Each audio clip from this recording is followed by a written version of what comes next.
Subscribe to Mufti Akmal Mujahid online and press the bell icon for more videos. अस्सलामु अलैकुम वरहमतुल्लाहि वबरकातुहू। बिस्मिल्लाहिर्रहमानिर्रहीम। ये माह मुबारक रमज़ानुल मुबारक का महीना चल रहा है कि जिसकी फ़जीलत के बारे में हज़ूर नबी करीम रऊफ़ रहीम सल्लल्लाहु अलैहि वसल्लम ने फरमाया कि अल्लाह ताला माह रमज़ान में जो आदमी नफल पढ़ता है तो उसका सवाब फ़र्ज़ के बराबर कर देता है और फ़र्ज़ का सवाब जो है ये 70 गुना बढ़ा देता है।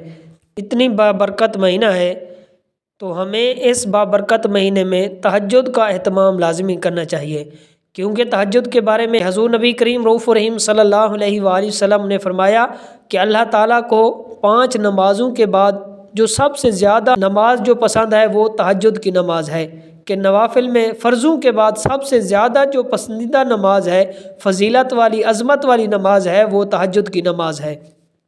तो इस बाबरकत महीने में हमें तहज्जुद का एहतमाम करना चाहिए। वैसे तो इंसान को पूरा साल नमाज तहज्जुद अदा करना चाहिए, लेकिन जो लोग पूरा साल नमाज तहज्जुद नहीं पढ़ते तो उनके लिए ये बेहतरीन मौका है कि ज़िंदगी में अल्लाह ताला ने माह रमज़ान मुबारक अता किया है, तो इसमें जब रोज़े के लिए इंसान उठता है तो उस वक्त नमाज तहज्जुद को लाजमी अदा करे। सवाल ये होता है कि नमाज तहज्जुद को अदा करने का तरीका क्या है, इसका वक्त क्या है और इसकी कितनी रकातें हैं और इसकी नीयत क्या है और इसमें कौन कौन सी सूरतें पढ़ी जाती हैं। नमाज तहज्जुद के पढ़ने का बहुत ही आसान तरीका है।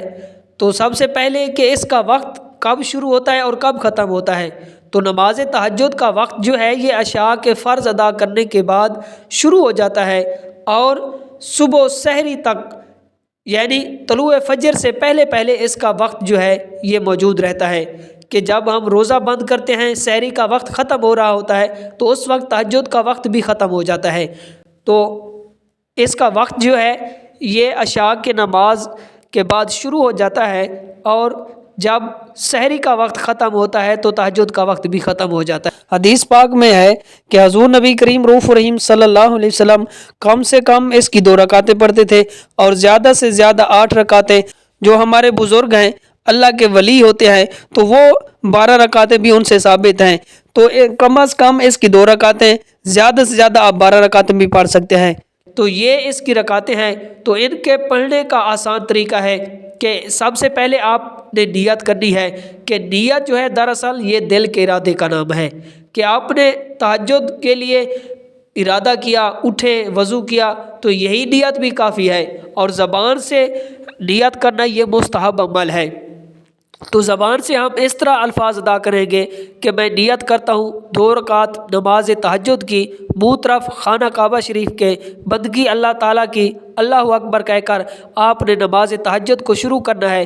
तो इसके पढ़ने का तरीका ये है कि सबसे पहले आपने सना पढ़नी है, उसके बाद तऊज़, तस्बिया, फिर सूरत फातिहा। सूरत फातिहा के बाद आपको कुरान पाक में से जो भी सूरत याद है वो आप पढ़ सकते हैं, और अगर कोई सूरत याद नहीं है तो आप सूरत इखलास को पढ़ें और रकू सजूद करें। फिर दूसरी रकात में आपने बिस्मिल्लाह पढ़नी है, फिर सूरत फातिहा, उसके बाद जो सूरत याद है वो पढ़ें। तो बाज़ लोग समझते हैं कि नमाज तहज्जुद को पढ़ने का कोई अलग तरीका है, इसमें और सूरतें पढ़ी जाती हैं।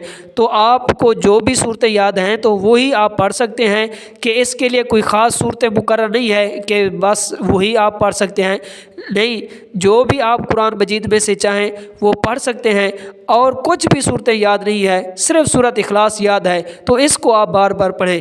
कि इसमें अगर कोई आदमी 3 दफ़ा सूरत इखलास पढ़ता है तो उसको हदीस पाक में आता है कि हज़ूर नबी करीम रऊफ़ रहीम सल्लल्लाहु अलैहि वसल्लम ने फरमाया कि जो आदमी 3 दफ़ा सूरत इखलास पढ़ता है तो अल्लाह ताला उसे एक ख़त्म कुरान का सवाब अता कर देता है। तो आपका जितनी दिल चाहे कि इसमें सूरत इखलास ज़्यादा पढ़ें, इससे ज़्यादा सवाब होगा। सिर्फ अगर एक दफ़ा भी आप सूरत इखलास पढ़ते हैं तो वो नमाज तहज्जुद जो है ये अदा हो जाएगी। तो नमाज तहज्जुद ये नफिल नमाज है कि जिस तरह बाकी हम नमाज़ें पढ़ते हैं तो इसी तरह भी इसको अदा करेंगे। कि उम्मीद है कि ये आपको बात समझ आ गई होगी। अल्लाह ताला मुझे भी और आपको भी नमाज तहज्जुद अदा करने की तौफीक अता फरमाए और इस बाबरकत महीने में ज़्यादा नवाफिल, कुरान पाक की तिलावत और रोज़े रखने की तौफीक अता फरमाए। अल्लाह ताला हामी और नासिर हो। वस्सलाम। Subscribe to Mufti Akmal Mujahid online and press the bell icon for more videos.